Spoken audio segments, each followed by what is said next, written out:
छत्रपति शिवाजी महाराज पूरे भारत के अंदर उन्होंने औरंगजेब की सत्ता को चुनौती देते हुए औरंगजेब को उन्होंने तड़पने और मरने के लिए ऐसा छोड़ दिया कि आज तक कोई पूछ नहीं रहा। रामदास जी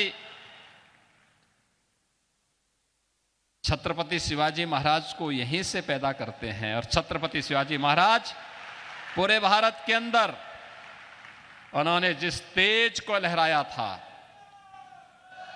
उस कालखंड में सोचिए, औरंगजेब की सत्ता को चुनौती देते हुए औरंगजेब को उन्होंने तड़पने और मरने के लिए ऐसा छोड़ दिया कि आज तक कोई पूछ नहीं रहा है।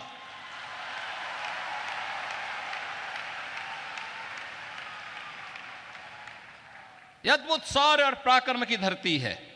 इसलिए है क्योंकि पूज्य संतों का सानिध्य प्राप्त हुआ, उनकी कृपा हमेशा यहां पे बरसती है। यहां के भक्तों ने अपने पूज्य संतों के सम्मान को जिन ऊंचाइयों तक पहुंचाया है, उसका परिणाम है कि शक्ति भी साथ साथ उनकी चलती है। और यह शक्ति का अद्भुत संगम छत्रपति शिवाजी महाराज के रूप में महाराष्ट्र के माध्यम से हम सबको देखने को मिलती है।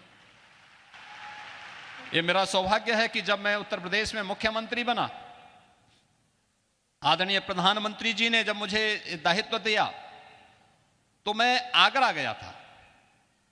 तो आगरा में एक म्यूजियम बन रहा था, उसका नाम था मुगल म्यूजियम। मैंने कहा भी मुगल म्यूजियम आज के दिन पे, मैंने कहा इसका नाम छत्रपति शिवाजी महाराज का म्यूजियम रखो।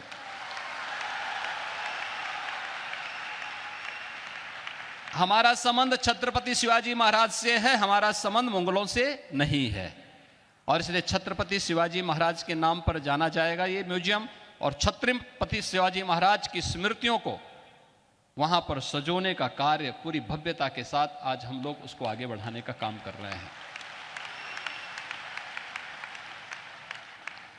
आदरणीय प्रधानमंत्री जी ने उत्तर प्रदेश में एक डिफेंस कॉरिडोर की घोषणा की। यह डिफेंस कॉरिडोर भी छत्रपति शिवाजी महाराज को ही समर्पित है। भारत की रक्षा सेनाएं आत्मनिर्भरता के लक्ष्य को प्राप्त होंगी, इस दिशा में कार्य भी वहां हो रहा है।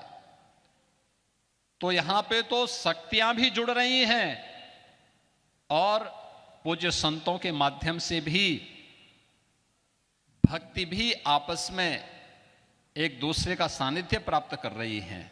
और इसी का परिणाम है, जब ये शक्ति मिलेगी, भक्ति और शक्ति का अद्भुत संगम होगा, तब 500 वर्षों की गुलामी की दास्ता से मुक्त होकर के अयोध्या में राम मंदिर का भव्य